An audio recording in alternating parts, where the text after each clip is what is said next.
السلام عليكم ورحمة الله وبركاته نحمده ونصلي على رسوله الكريم أما بعد فأعوذ بالله من الشيطان الرجيم بسم الله الرحمن الرحيم رب اشرح لي صدري ويسر لي أمري واحلل عقدة من لساني يفقه قولي ربنا زدنا علما اللهم فقهنا في الدين آمين يا رب العالمين. آغاز ہوتے رکو نمبر 16 کا آیت نمبر 72 سے اللہ رب العزت ارشاد فرماتے ہیں وقالت طائفة من أهل الكتاب آمنوا بالذي أنزل على الذين آمنوا وجه النهار واكفروا آخره لعلهم يرجعون۔ اللہ تعالیٰ فرماتے ہیں کہ اہل کتاب کا ایک گروہ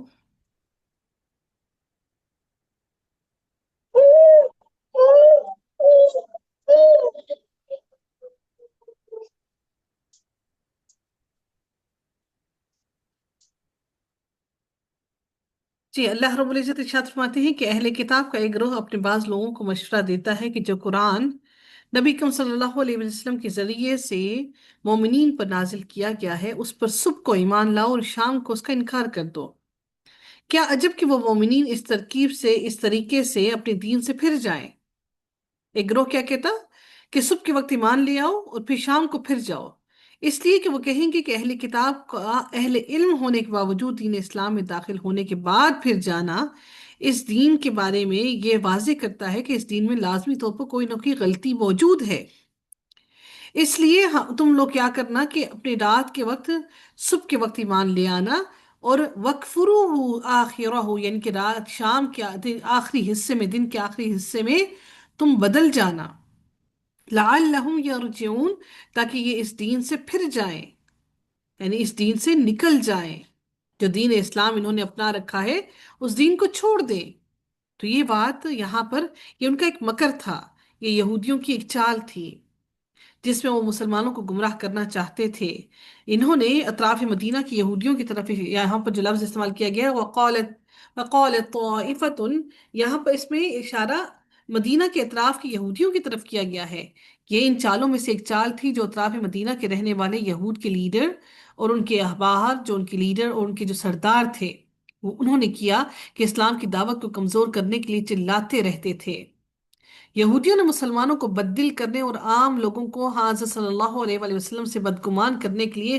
خفیہ طور پر آدمیوں کو تیار کر کے بھیجنا شروع کیا کہ پہلے اعلانیہ اسلام قبول کریں اور جلد ہی مرتد ہو جائیں،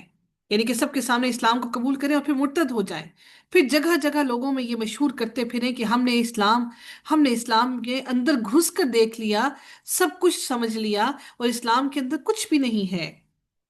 ہم تو سمجھتے تھے کہ اسلام کی کوئی حقیقت ہوگی، مگر جب ہم نے اسلام قبول کیا تو اندر سے بالکل خالی پایا، اسلام میں کوئی ایسی خیر کی بات موجود ہی نہیں، جس کی وجہ سے ہم نے اسلام کو چھوڑ دیا، اور یہ کہ اسلام میں یہ خامیاں موجود ہیں اور مسلمانوں میں یہ خامی ہے اور رسول میں نعوذ باللہ یہ کمی موجود ہے۔ انہی اسباب کی وجہ سے ہم اسلام سے الگ ہو گئے۔ تاریخ یہود میں منافقت کی یہی ایک مثال نہیں، خود ان کی کتابوں میں یہ واقعہ درج ہے کہ 12ویں صدی عیسوی میں جب اسپین میں اسلامی حکومت تھی تو حکومت کی جانب سے فرضی یا واقعی مظالم کی بنا پر بہت سے یہود نے اپنے ربیون اپنے جو ان سے وہ جو ان کے راہب تھے جو ان کے دین کو سکھانے والے تھے کی اجازت اور فتوے کے مطابق اسلام کا اظہار کرنا شروع کر دیا، حالانکہ دل سے ایک بھی مسلمان نہیں ہوا۔ انہوں نے صرف اور صرف اپنے آپ کو بچانے کے لیے یہ سارے کے سارے کام کیے۔ موجودہ زمانے میں جو بڑے بڑے فرنگی یہود اور مسیحی مشرکین ہیں، انہوں نے کیا کیا ہے کہ وہ کیا کر رہے ہیں کہ سیرت النبی کو لکھنے کے لیے تحقیق کر رہے ہیں۔ یہ لوگ سیرت النبی لکھ رہے ہیں اور ہم مسلمان ان کی لکھی ہوئی سیرت النبی کو پڑھ رہے ہیں، تو ہمیں چاہیے کہ ہم ان یہود اور نصارہ کی ان چالوں میں نہ آئیں۔ اللہ رب العزت نے پھر اگلی آیت میں ارشاد فرمایا، اللہ تعالیٰ فرماتے ہیں وَلَا تُؤْمِنُوا إِلَّا لِمَن تَبِعَ دِينَكُمْ۔ کیا فرمایا اللہ تعالیٰ نے کہ اور وہ اس لیے کیا تاکہ وہ تمہارے دین کی تاکہ وَلَا تُؤْمِنُوا إِلَّا لِمَن تَبِعَ دِينَكُمْ قُلْ إِنَّ الْهُدَى هُدَى اللَّهِ، اس لیے کہ اور تم اس کی تصدیق کرو جو تمہارے دین کی موافقت کرے۔ اللہ تعالیٰ نے فرمایا اے محمد تم ان کو کہہ دو، اے محمد تم ان کو کہہ دو، ان سے کیا کہہ دو کہ ہدایت تو اللہ ہی کی ہدایت ہے، اور وہ ہدایت کیا ہے؟ وہ دین اسلام ہے۔ ان الہدا ہدی اللہ، ہدایت کیا ہے؟ دین اسلام ہدایت ہے، ہدایت اللہ کی طرف سے ہوتی ہے، اور اللہ تعالیٰ جو ہدایت دیتا ہے وہ دین اسلام ہی اصل ہدایت ہے۔ پھر اللہ رب العزت ارشاد فرماتے ہیں أَن يُؤْتَى أَحَدٌ مِثْلَ مَا أُوتِيتُمْ أَوْ يُحَاجُّوكُمْ عِندَ رَبِّكُمْ، تو جو دین اسلام کو چھوڑ کر کسی اور دین پر چلا گیا تو وہ یقیناً گمراہی میں چلا گیا، وہ یقیناً گمراہی میں اتر گیا۔ تو اصل دین، اصل معاملہ، اصل جو راستہ ہے، جو ہدایت ہے، وہ یقیناً صرف اور صرف دین اسلام ہے۔ جب وہ تمہارے پاس آتی ہے، دین اسلام آتا ہے، تو یقیناً تم صحیح راہ پر آ جاؤ گے۔ اس کا مطلب یہ ہے کہ تم اس بات کا اقرار نہ کرو کہ کسی کو یہ دیا جا سکتا ہے مگر مگر ان یؤتا، ان یؤتا جو لفظ یہاں پر استعمال کیا گیا، ان یؤتا احد مثل ما اوتیتم، مگر اس کو جو تمہارے دین کی اتباع کرے، یا پھر مومنین تمہارے رب کے سامنے قیامت کے دن غالب آ جائیں، اس لیے کہ تم صحیح ترین دین پر ہو۔ یہ دین جو ہے، یہ قرآن، یہ اسلام، یہ دین صحیح دین ہے۔ یعنی کیا تم اس جیسا کسی کو ملنے کا اقرار کرو گے؟ یعنی اقرار نہ کرنا، کس بارے میں اقرار نہ کرنا؟ کہ کوئی اس جیسا دین، اسلام جیسا کوئی دین ہو ہی نہیں سکتا۔ آپ کہہ دیجئے کہ فضل تو اللہ کے ہاتھ میں ہے۔ قل ان الفضل بیدہ اللہ، اے نبی آپ کہہ دیجئے کہ فضل تو اللہ ہی کے ہاتھ میں ہے، وہ جس کو چاہے وہ عطا کرتا ہے۔ یؤتیہ من یشاء، یعنی فضل سے مراد کیا ہے؟ اللہ تعالیٰ کی دی ہوئی ہدایت، وہ جسے چاہتا ہے ہدایت عطا کرتا ہے۔ اللہ بڑی وسعت والا اور بڑے علم والا ہے، وہ اس بات کو جانتا ہے کہ کون اس کا اہل ہے، وہ جسے چاہتا ہے اپنی رحمت کے ساتھ خاص کر لیتا ہے، اور اللہ بڑے فضل والا ہے۔ اور اہل کتاب پہ بعض ایسے بھی ہیں، اگر تم ان کے پاس ایک ڈھیر، یعنی اب یہ اللہ تعالیٰ ان کی ایک اور بیماری کے بارے میں، ایک اور ان کی بے ایمانی کے بارے میں بتا رہے ہیں۔ ایک تو ان کے دل میں وہ جو معاملہ تھا وہ تھا، اب یہاں پر اللہ تعالیٰ فرماتے ہیں ان لوگوں کے بارے میں وَمِنْ أَهْلِ الْكِتَابِ مَنْ إِنْ تَأْمَنْهُ بِقِنْطَارٍ يُؤَدِّهِ إِلَيْكَ۔ اللہ تعالیٰ پھر مزید فرماتے ہیں اگلی آیت کے اندر، وہ کیا فرماتے ہیں ان لوگوں کے بارے میں کہ وہ جسے چاہتا ہے اپنی رحمت اور اپنا فضل عطا کرتا ہے۔ اور اللہ تعالیٰ اب ان لوگوں کی ایک اور ام، اخلاقی اور ایک معاشرتی پرابلم کے بارے میں بتاتے ہیں کہ اور اہل کتاب میں سے بعض ایسے بھی ہیں، اگر تم ان کے پاس ایک ڈھیر، یعنی مال کثیر امانت کے طور پر رکھ دو تو وہ اس کو واپس کر دیں، اور اپنی امانت داری کی وجہ سے، جیسا کہ عبداللہ بن سلام کہ ایک شخص نے ان کے پاس 1200 اوقیہ سونا رکھ دیا، تو وہ سونا انہوں نے مالک کو ادا کر دیا۔ اور ان میں بعض ایسے بھی ہیں کہ اگر تم ان کے پاس ایک دینار بھی رکھ دو تو وہ اپنی خیانت کی وجہ سے تمہیں واپس نہ کریں۔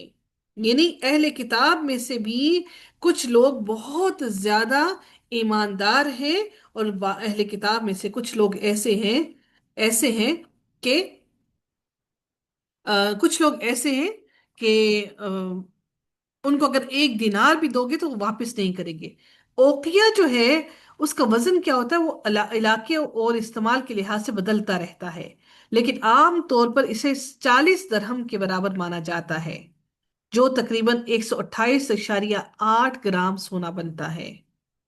ٹھیک ہے، اور احناف کے نزدیک اس کا وزن 200 گرام بنتا ہے، 200 گرام جو گولڈ ہے وہ بنتا ہے۔ ٹھیک ہے، تو یہ جو اوقیہ 1200 اوقیہ سونا ان کے پاس عبداللہ بن سلام کے پاس رکھوایا گیا، اور انہوں نے اس کو پورا پورا ویسے ہی واپس کیا۔ تو فرماتے ہیں، اللہ تعالیٰ فرماتے ہیں کہ اگر تم ان کے پاس ایک دینار بھی امانت رکھتے ہو تو وہ اپنی خیانت کی وجہ سے تمہیں واپس نہ کریں، مگر یہ کہ تم ان کے سروں پر ہمیشہ سوار ہو کر ان کا پیچھا نہ چھوڑو۔ یعنی کہ لا يؤديه إليك إلا ما دمت عليه قائما، کھڑے ہو کر ان کے سر پہ ان سے واپس نہ لو، اس وقت تک وہ تمہیں واپس نہیں کریں گے، اور اگر تم ان کا پیچھا چھوڑ دو تو وہ اس کا انکار کر دیں گے، کہ اگر تم ان کا پیچھا نہ کرو، ان سے نہ مانگو، تو وہ تمہیں دیں گے ہی نہیں واپس۔ ذَلِكَ بِأَنَّهُمْ قَالُوا لَيْسَ عَلَيْنَا فِي الْأُمِّيِّينَ السَّبِيلُ۔ اب کیا ہے کہ ان لوگوں کا کہ وہ واپس نہ کرے، مگر یہ کہ تم ان کے سروں پر ہمیشہ سوار رہو، کہ ان کا پیچھا نہ چھوڑو، اور ان کا پیچھا چھوڑ دو تو وہ اس کا انکار کر دیں گے، جیسا کہ کیا ہوا کعب بن اشرف، کہ اس کے پاس ایک قریشی نے 1 دینار امانت رکھا،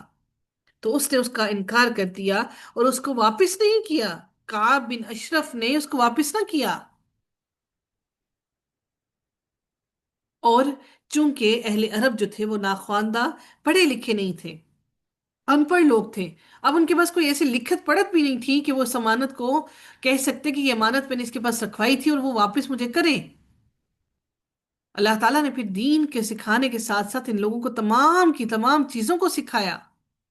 اللہ رب العزت پھر اگلی آیت میں ارشاد فرماتے ہیں، اگلی آیت کے اندر وَيَقُولُونَ عَلَى اللَّهِ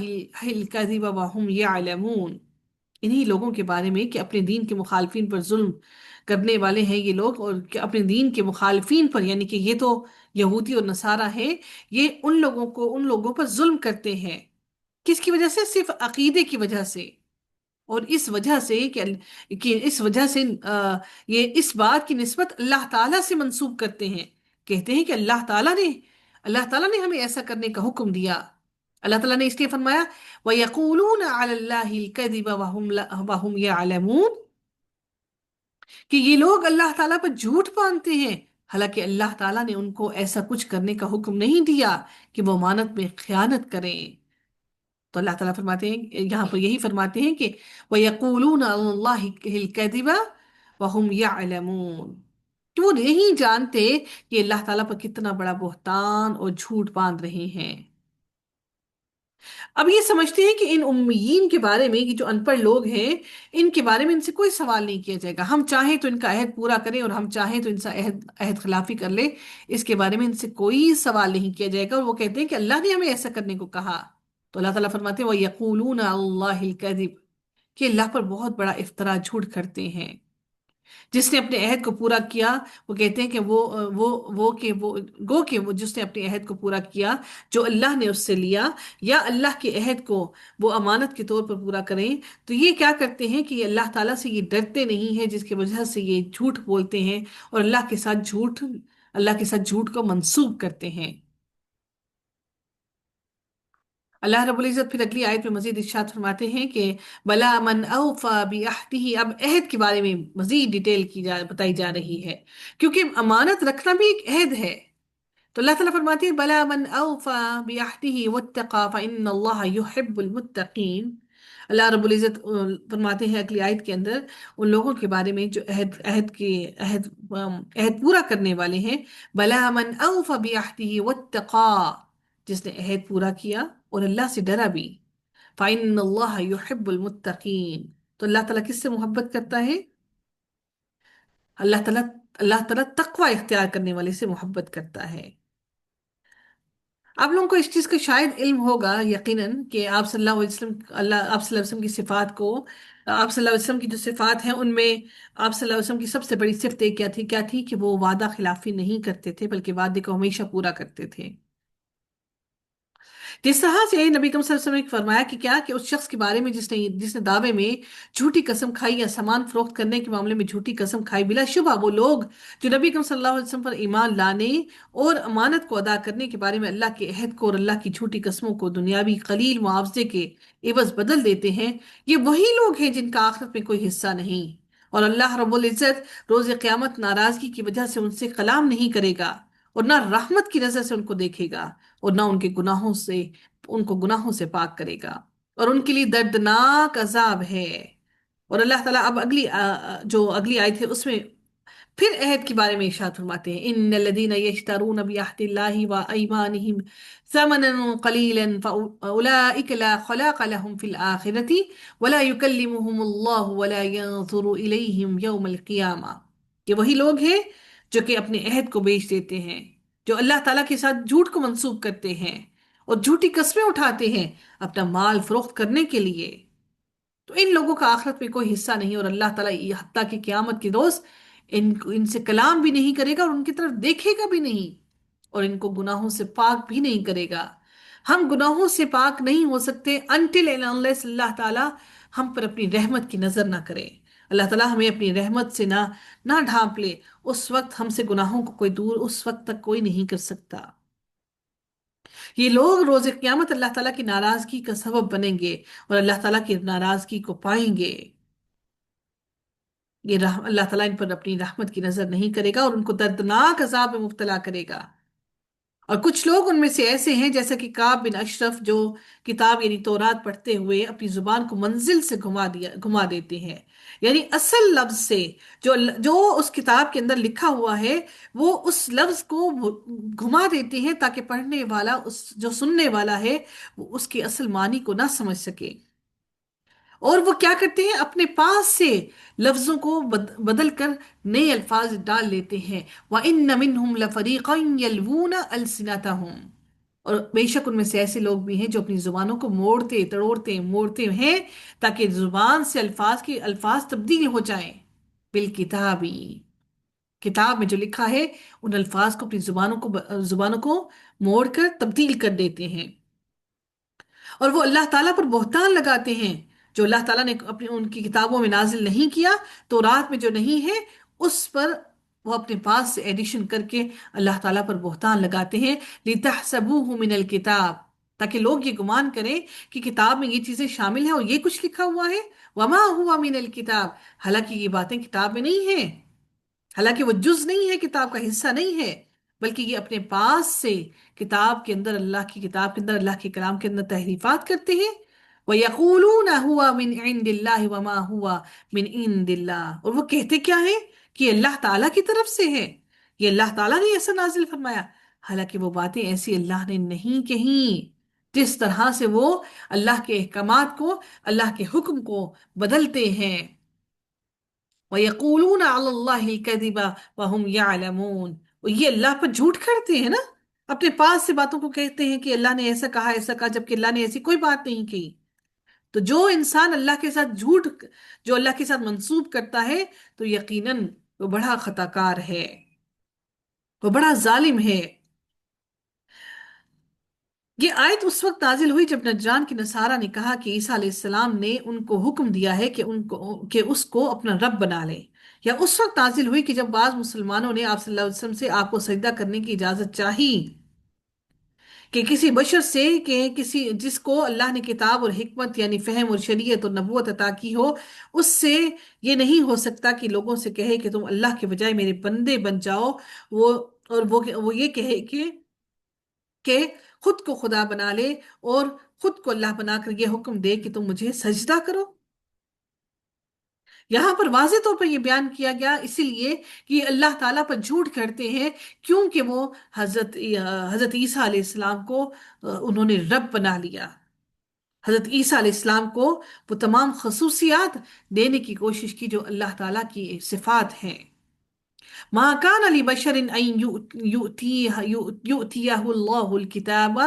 والحكم والنبوة ثم يقول للناس كونوا عبادا لي من دون الله، اللہ نے کیا فرمایا؟ کسی بشر کے لیے ایسا نہیں ہو سکتا کہ کوئی انسان یہ بات کہے جس کو اللہ تعالیٰ کتاب دے اور حکمت اور نبوت دے۔ کسی بشر کے لیے ہرگز یہ جائز نہیں، اگر اللہ نے اس کو کتاب اور حکمت اور نبوت دی تو وہ کبھی بھی کسی انسان کو یہ نہیں کہے گا یقول للناس کونوا عبادا لی، کہ میرے بندے بن جاؤ، یعنی میرے عبادت گار بن جاؤ، عبادت گزار بن جاؤ، من دون اللہ، اللہ کو چھوڑ کر، لیکن وَلَكِنْ كُونُوا رَبَّانِيِّينَ بِمَا كُنْتُمْ تُعَلِّمُونَ الْكِتَابَ وَبِمَا كُنْتُمْ تَدْرُسُونَ، لیکن کیا بات ہے کہ تم نے جو اپنے رب بنا لیے ہیں، تم نے جو اپنے پاس سے بنا لیے ہیں رب، وہ رب، وہ تم اس رب کو، اللہ کو چھوڑ کر تم ان کی باتوں پر چل رہے ہو اور اپنی باتیں منوا رہے ہو، اور تم ان کو اپنا رب بنا کر ان کی عبادت کر رہے ہو۔